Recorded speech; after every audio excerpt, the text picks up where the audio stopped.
ചോദിക്കുന്ന വാർത്തകൾക്കും അസ്വസ്ഥതയുണ്ടാക്കുന്ന ചോദ്യങ്ങൾക്കും മുന്നിൽ തന്ത്രപൂർവ്വം ഒളിച്ചോടുന്ന ഒരു നേതാവിന്റെ വഴുതിമാറലാണോ കേന്ദ്രമന്ത്രി കിരൺ റിജിജു ന്യായീകരിക്കുന്ന പ്രധാനമന്ത്രിയുടെ വാർത്താസമ്മേളന ബഹിഷ്കരണം?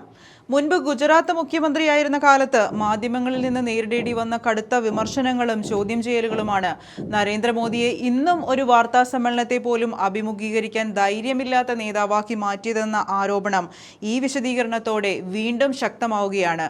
വിദേശ രാജ്യങ്ങളിലെ നേതാക്കൾ ചെയ്യുന്നതുകൊണ്ട് മാത്രം മോദിയും അത് ചെയ്യണമെന്ന് വാശി പിടിക്കരുതെന്ന് റിജു പറയുമ്പോൾ ചോദ്യം ചെയ്യപ്പെടാനുള്ള ജനാധിപത്യപരമായ കടമയിൽ നിന്ന് മോദി എത്രത്തോളം പിന്നോക്കം പോകുന്നുവെന്നാണ് വ്യക്തമാകുന്നത്.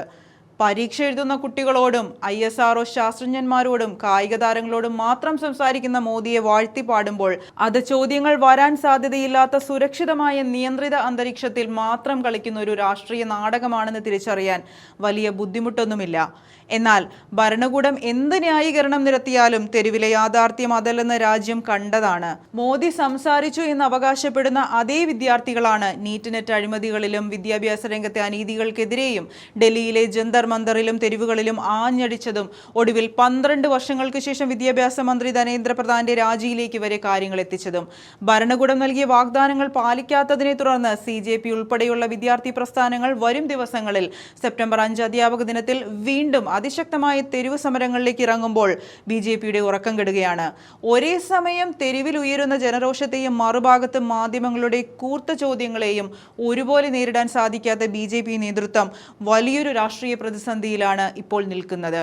അതേസമയം രാജ്യത്തെ മാധ്യമങ്ങൾക്ക് മുന്നിൽ ചോദ്യശരങ്ങളെ നേരിട്ടുകൊണ്ട് നെഞ്ചം വിരിച്ചു നിൽക്കുന്ന പ്രതിപക്ഷ നേതാവ് രാഹുൽ ഗാന്ധിയുടെ രാഷ്ട്രീയ ശൈലിയാണ് ജനശ്രദ്ധ നേടുന്നത്. പ്രധാനമന്ത്രി സുരക്ഷിത മുറികളിൽ മാത്രം ചിലരെ കണ്ടുമുട്ടുമ്പോൾ രാഹുൽ ഗാന്ധി വിദ്യാർത്ഥികളോടും കായിക താരങ്ങളോടും സാധാരണക്കാരോടും തത്സമയം സംവദിക്കുകയും അവരുടെ ചോദ്യങ്ങൾക്ക് തുറന്ന മനസ്സോടെ ഉത്തരം നൽകുകയും ചെയ്യുന്നു. രാജ്യത്തുടനീളം വിദ്യാർത്ഥികളുടെയും യുവാക്കളുടെയും ഇടയിൽ രാഹുൽ ഗാന്ധി നടത്തുന്ന പ്രസംഗങ്ങളും ജനങ്ങളുമായുള്ള തത്സമയ ഇടപെടലുകളും വലിയ രീതിയിലാണ് തരംഗമായി മാറുന്നത്.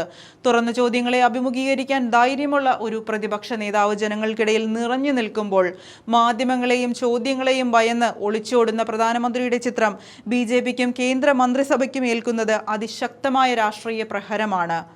മാധ്യമങ്ങളുടെ കൂർത്ത ചോദ്യങ്ങൾക്ക് മുന്നിൽ ഉത്തരമുട്ടുമെന്ന കൃത്യമായ ബോധ്യമുള്ളത് കൊണ്ടാണ് വാർത്താ സമ്മേളനങ്ങളെ വെറും ചടങ്ങെന്ന് വിശേഷിപ്പിച്ച് കിരൺ റിജിജു മോദിക്ക് ചുറ്റും ഒരു സുരക്ഷാ കവചം തീർക്കാൻ ശ്രമിക്കുന്നത്. ഗുജറാത്ത് കാലം മുതൽ വേട്ടയാടുന്ന മാധ്യമ ഭയത്തിൽ നിന്നും ഇന്ന് തെരുവിൽ കത്തുന്ന വിദ്യാർത്ഥി രോഷത്തിൽ നിന്നും ഒളിച്ചോടാൻ മോദി നടത്തുന്ന ഈ തന്ത്രപരമായ വഴിതിമാറൽ എത്ര കാലം മുന്നോട്ട് പോകും? മാധ്യമങ്ങളെയും ജനങ്ങളെയും ഭയന്ന് അടച്ചിട്ട മുറികളിൽ സുരക്ഷിതനായിരിക്കുന്ന ഒരു ഭരണാധികാരിയുടെ യഥാർത്ഥ ചിത്രം പുറത്തു വരുമ്പോൾ ഈ ന്യായീകരണങ്ങൾ കൊണ്ട് ഭരണകൂടത്തിന് എത്ര കാലം പിടിച്ചു നിൽക്കാനാകുമെന്ന ചോദ്യമാണ് ഇനി വരുന്ന ദിവസങ്ങളിൽ രാജ്യത്ത് അലയടാൻ പോകുന്നത്.